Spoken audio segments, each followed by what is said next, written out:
at the international desk, a French priest brutally killed in a terror attack. Japan rocked by the worst massacre in decades, and Hillary Clinton about to make history at the Democratic National Convention.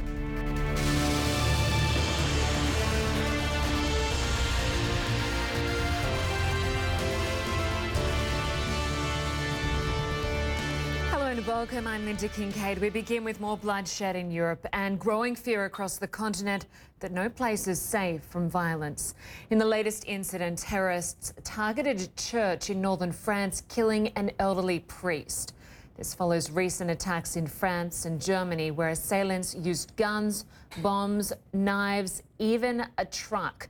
The seemingly daily violence is wearing on the psyche of many Europeans who are left wondering when and where the next attack may happen.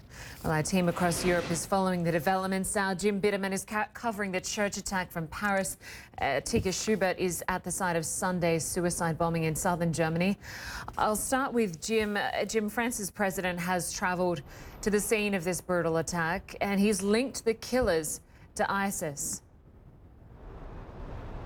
He did indeed, Lynda. In fact, he said that. He said these are two operatives from Daesh, which is the French way of saying ISIS, basically making the link. And I think they must have had some indication almost immediately after this attack this morning that this was first a terrorist attack and that the identity of the assailants may have been known right away, because the president and the interior minister departed from Paris very shortly after the attacks. And went on their way to Rouen, which is the biggest town nearby this church. The church is a few miles away from the center of Rouen, and a town of about 28,000 people, a working class town with a large Muslim population. And the closeness, the proximity of the church to Rouen was in fact something that helped the police bring this to a quick end, because after the many attacks here over the last year and a half, the French have decided to place their SWAT teams within 20 minutes operating time of every part of the country. And so the SWAT team was able to get from Rouen to this church quite quickly and confronted the assailants as they came out of the church. This is the way we understand it happened.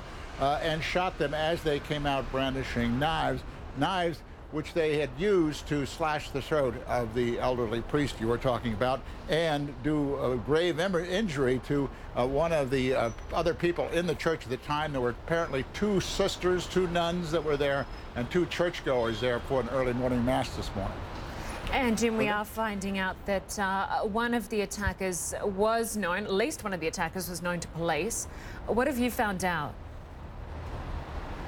Well, this is something that may have helped the president and others decide that this was a terrorist event right away, because according to a police source, one of the attackers had tried to go to Syria last year, was stopped by Turkish authorities, was turned back to France, and in France he served time in prison, left prison, and was wearing an electronic bracelet at the time of the attacks. Apparently, we don't know exactly where things went wrong here, but in fact, the one attacker was meant to be wearing this electronic bracelet to keep track of his whereabouts at all times. If he was indeed wearing that, somebody slipped up not monitoring his whereabouts, because he was able to commit this attack. Lynda? That's right, a huge slip up there. BItterman, thank you very much. I want to go to Germany now, a country on edge after 4 attacks in a week. The latest, a suicide bombing Sunday at a music festival in Ansbach. We're learning more about the bombers' ties to ISIS. Atika Shubert is following those developments. Atika, the failed Syrian asylum seeker had pledged allegiance to ISIS on a video on his phone, but is there any evidence that he had been in contact with the group? Well, this is what investigators are looking at. What we know from police, from the prosecutor's office, is he had a video on his phone in which a man wearing a scarf pledges allegiance to ISIS leader Abu Bakr al-Baghdadi and vows revenge upon German victims here. So police believe that is him, and at the same time, ISIS through their Ansbach news agency, also put out a video that certainly looks similar, but we can't confirm whether that's the case. Now, trying to prove that there is a direct link between the two and that they were in communication beforehand is what investigators are looking at. That's going to take some time, looking at all of his mobile phone logs, looking at his computer, and trying to figure out who he was in contact in the days before. I think what's important to note here is that not only did he have these in his phone, but he had a history of mental illness. He had, police say, had made 2 suicide attempts in the years that he was here in Germany. He'd been here for 2 years.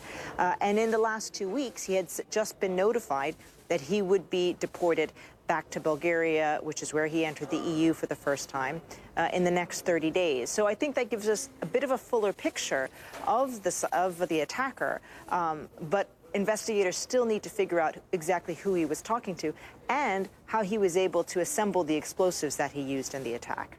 Unfortunately, in this attack, he wasn't able to claim any other lives, although many were injured. We are hearing from a security guard whose efforts may have saved lives. Absolutely. In fact, a music concert was going on that very day in that direction there. There were about 2,000 people there. And we spoke to the security guard who actually turned the attacker away. Take a listen. I saw a person about 20 yards from me and who was watching me. He made several phone calls. He seemed hectic and nervous and kept looking left and right and behind himself to see if someone was watching him. He then kept looking at me to see if maybe I would leave my post so he could get in. I turned my back to him for 20 or 30 seconds, then looked back and he was gone.